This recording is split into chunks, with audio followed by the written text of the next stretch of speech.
सरोदे यांच्या घरासमोर वंचितचे नेते आणि काँग्रेस आमने सामने आले। आंदोलनासाठी वंचितचे कार्यकर्ते सरोदे यांच्या घराबाहेर आले होते आणि सरोदेंच्या सुरक्षेसाठी काँग्रेस कार्यकर्ते तिथे दाखल झाले, मात्र त्यांच्यात बाचाबाची झाली।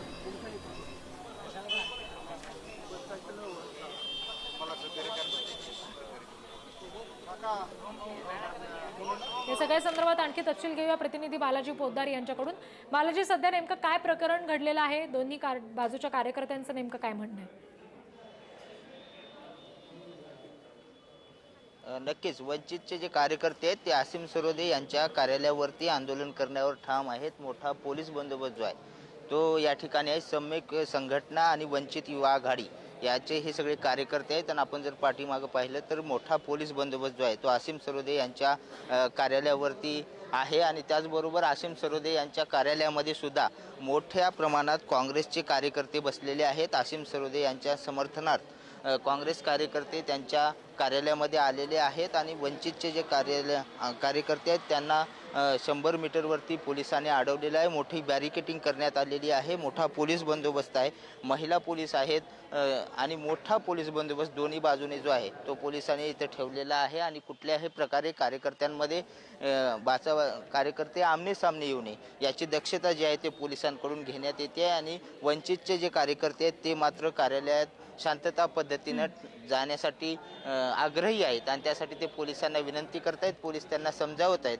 मात्र पोलीस समजावत जरी असले तरी कार्यकर्ते जे आहेत ते आपल्या भूमिकेवरती ठाम आहेत आणि त्यासाठीच आता हे कार्यकर्ते जे आहेत ते कार्यालयाच्या दिशेने जाण्यासाठी प्रयत्न करत आहेत। मात्र मोठा पोलीस बंदोबस्त आहे, मोठे महिला पोलीस आहेत आणि त्यामुळे कार्यकर्त्यांना आता अलीकडेच बॅरिकेडिंग करून दोन्ही बाजूने अडवण्यात आलेलं आहे आणि त्याचबरोबर आपल्यासोबत कार्यकर्ते आहेत। काय भूमिका आहे तुमची? काय भूमिका आहे तुम्ही आंदोलन करताय? सम्यक विद्यार्थी आंदोलन आणि वंचित बहुजन युवा आघाडीने हे आंदोलन पुकारलेलं आहे।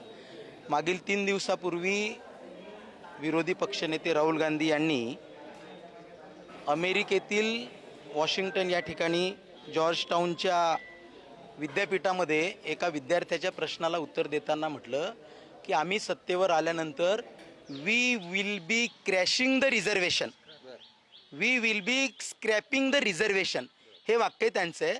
आता या तज्ज्ञांना या वाक्याचा अर्थ कृपया कळून घ्यावा की we will be crashing the reservation काय होतं आणि ह्या वाक्यानुसारच ऑलरेडी या ठिकाणी महाविकास आघाडीचे पेईंग गेस्ट जे या ठिकाणचे महाराष्ट्रातले आहेत, मग ते असीमजी सरोदे असतील किंवा निखिलजी वागळे असतील, यांनी त्यांना महाविकास आघाडीचा प्रचार करताना राज्यघटना वाचवण्यासाठी मतं द्या असा आग्रह केला। पॉलिटिकली स्टेजवर जाऊन मतं मागितलीत आणि राज्यघटना वाचवण्यासाठी मतं मागितली आणि आता राज्यघटनेचं उल्लंघन करण्याचा हे स्वतःच प्रयत्न करतात। तर तो प्रयत्न काँग्रेसनी आपण पाहिलं असेल की तुमच्या आंदोलनाचं स्वरूप काय आहे? आमच्या आंदोलनाचं स्वरूप असं आहे की ॲडव्होकेट असीम सरोदे हे जे महाविकास आघाडीचे मागच्या लोकसभेमध्ये जे पेईंग गेस्ट म्हणून यांनी प्रचार केला, त्यांनी राहुल गांधी यांनी भारतातील जनतेची आरक्षणवाद्यांची माफी मागावी असं एक आमचं म्हणणं आहे।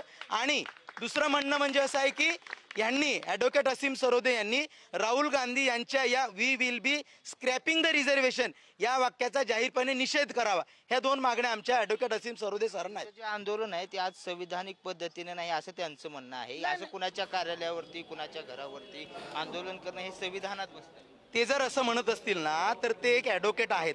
ॲडव्होकेट असून सुद्धा त्यांनी राजकीय स्टेजवर जाऊन राजकीय व्यक्तींचा प्रचार केला। पुढे यापुढे काय घडतंय याच्यामध्ये कसा समन्वय साधला जातो हे पाहणं महत्त्वाचं असेल। धन्यवाद या सगळ्या प्रतिक्रिया आमच्यापर्यंत पोहोचवल्यात यासाठी।